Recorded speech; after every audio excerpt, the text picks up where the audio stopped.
کہتے ہیں چنگیز خان جب پیدا ہوا تو ظلم اور بربریت کی تاریخ کا آغاز ہو گیا، اور جوں جوں یہ بچہ بڑا ہوتا چلا گیا اس کے ظلم اور جبر میں اضافہ ہوتا چلا گیا۔ آخر چنگیز خان کون تھا؟ چنگیز خان لاکھوں بچوں کا ناجائز باپ، مگر اپنا ہی بیٹا ناجائز نکلا۔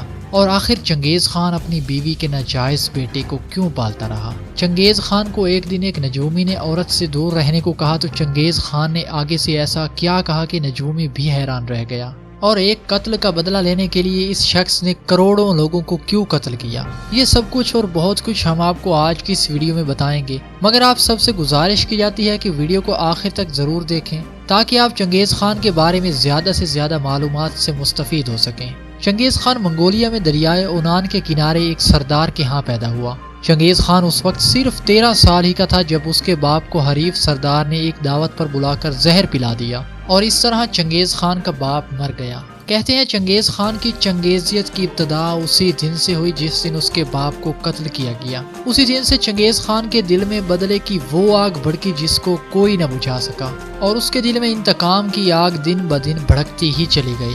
چنگیز خان نے سب سے پہلے منگول قبائل کو ساتھ ملایا اور منگول قبائل کے درمیان دشمنی کو ختم کروایا اور ان میں اتحاد قائم کیا۔ چنگیز خان نے 5 شادیاں کی اور ہر شادی اس نے مختلف اور انتہائی طاقتور قبیلے سے کی، کیونکہ وہ طاقتور قبیلوں کے درمیان اتحاد چاہتا تھا۔ چنگیز خان کے بارے میں کچھ معلومات جو کہ بہت ہی کم لوگ جانتے ہیں۔ مثلا چنگیز خان جس بھی علاقے کو فتح کرنا چاہتا تھا اس علاقے کے سربراہ کے ساتھ اپنی بیٹی کی شادی کرا دیتا۔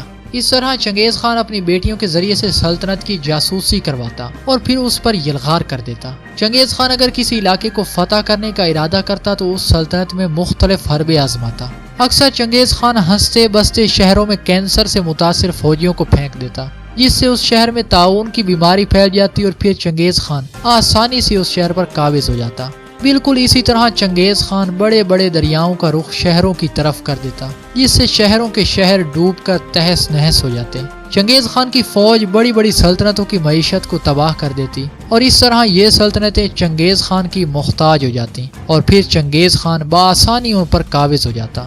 چنگیز خان اپنے ساتھ نجومیوں اور جادوگروں کا ایک ٹولہ بنا کر رکھتا اور ہر قدم اٹھانے سے پہلے ان سے ضرور مشورہ کرتا۔ چنگیز خان کی نوجوانی کی عمر میں ہی اس کی محبوبہ بورتا سے شادی ہو گئی۔ چنگیز خان اپنی محبوبہ کو بہت زیادہ پسند کرتا تھا اور حتیٰ کہ اس پر اپنی جان تک نچھاور کرتا تھا، مگر جب چنگیز خان کی شادی بورتا سے ہوئی تو چنگیز خان کے مخالف قبائل نے اس کی بیوی کو شادی والے دن ہی اغوا کر لیا۔ چنگیز خان کی بیوی کو وحشی قبیلہ درندگی کا نشانہ بناتا رہا اور بالآخر چنگیز خان کی بیوی ماں بننے والی ہو گئی۔ ادھر چنگیز خان بھی دوسرے مضبوط قبیلوں کے ساتھ سرداروں کو ملا کر اس قبیلے پر حملہ آور ہوا اور اپنی بیوی بورتا کو آزاد کروا لیا، مگر اس کے کچھ ہی عرصہ بعد بورتا ایک ناجائز بچے کی ماں بن گئی۔ لیکن چنگیز خان پھر بھی اپنی بیوی سے بے حد پیار کرتا تھا، اور چنگیز خان کی اسی بیوی سے چنگیز خان کے 3 بیٹے بھی پیدا ہوئے۔ چنگیز خان نے اس واقعے سے اپنی بیوی کو بری قرار دیا کیونکہ وہ جانتا تھا کہ اس معاملے میں اس کی محبوب بیوی کا کوئی بھی قصور نہیں، مگر دل ہی دل میں ایسی باتوں نے چنگیز خان کے دل میں انتقام کی آگ کو مزید بھڑکا دیا اور چنگیز خان انتقام کی آگ میں جلنے لگا۔ ایک طرف وہ اپنے باپ کے قتل کا بدلہ لینا چاہتا تھا اور دوسری طرف وہ اپنی بیوی کو درندگی کا نشانہ بنانے والوں کو اس زمین سے تہس نہس کرنا چاہتا تھا۔ اسی سوچ میں اس نے اپنے ارد گرد وفادار قبیلوں اور وفادار دوستوں کا ایک گھیرا بنا کر رکھا تاکہ اسے مزید کسی پریشانی کا سامنا نہ کرنا پڑے۔ چنگیز خان ایک عاشق دل مزاج بھی رکھتا تھا اور وہ عورت کو بہت زیادہ پسند کرتا تھا۔ چنگیز خان نے بھی سکندر اعظم کی طرح پوری دنیا کو فتح کرنے کا خواب دیکھا اور وہ اس کو حقیقت کا روپ دینا چاہتا تھا، یعنی وہ موت کو پسند نہیں کرتا تھا اور ہمیشہ زندہ رہنا چاہتا تھا۔ اس لیے ایک دن ایک نجومی سے کہا کہ میں ابدی زندگی چاہتا ہوں، ایسی زندگی جس میں موت کا تصور موجود نہ ہو۔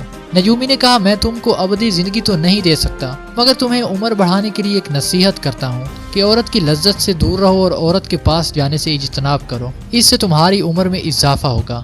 یہ جواب سن کر چنگیز خان نے کہا کہ میں عورت کی لذت سے خود کو دور نہیں رکھ سکتا کیونکہ یہ میری کمزوری ہے اور میں یہ سب کچھ صرف انتقام کی خاطر کرتا ہوں۔ اسی انتقام کی خاطر چنگیز خان نے لاکھوں کروڑوں لوگوں کا خون بہایا، اور کہا جاتا ہے کہ چنگیز خان جس بھی سلطنت کو فتح کرنے کا ارادہ کرتا اس علاقے میں اپنے سفیروں کو بھیجتا تاکہ وہ لوگ چنگیزیت کو تسلیم کریں اور چنگیز خان کو اپنا سردار بنا لیں۔ اگر کوئی ایسا کر لیتا تو چنگیز خان ان کی جان بخش دیتا اور آگے بڑھ جاتا، اور اگر وہ ایسا نہ کرتے تو پھر چنگیز خان اس جگہ کا نام و نشان تک مٹا دیتا۔ چنگیز خان نے دنیا کی بڑی بڑی سلطنتوں مثلا چین تک کو گھٹنے ٹیکنے پر مجبور کر دیا۔ اس کے علاوہ وہ روس، وسطی ایشیا اور حتیٰ کہ ہندوستان کے کچھ حصے پر بھی اپنی سلطنت کو قائم کر چکا تھا۔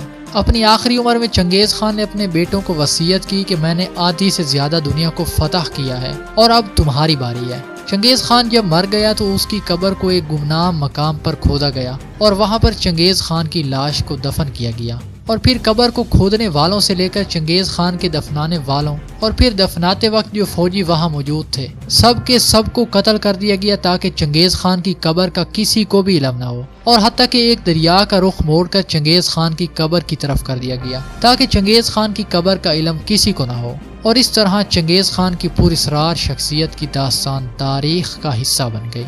ناظرین، امید کرتے ہیں آپ کو ہماری آج کی یہ ویڈیو پسند آئی ہوگی۔ ویڈیو پسند آنے کی صورت میں ویڈیو کو لائک کریں اور اپنے دوستوں کے ساتھ بھی شیئر کریں، اور اگر آپ ہمارے چینل پر یہ ویڈیو پہلی بار دیکھ رہے ہیں تو چینل کو سبسکرائب کرنا نہ بھولیں۔ انشاءاللہ جلد ہی کسی تاریخی ویڈیو کے ساتھ حاضر ہوں گے۔ اللہ حافظ و ناصر۔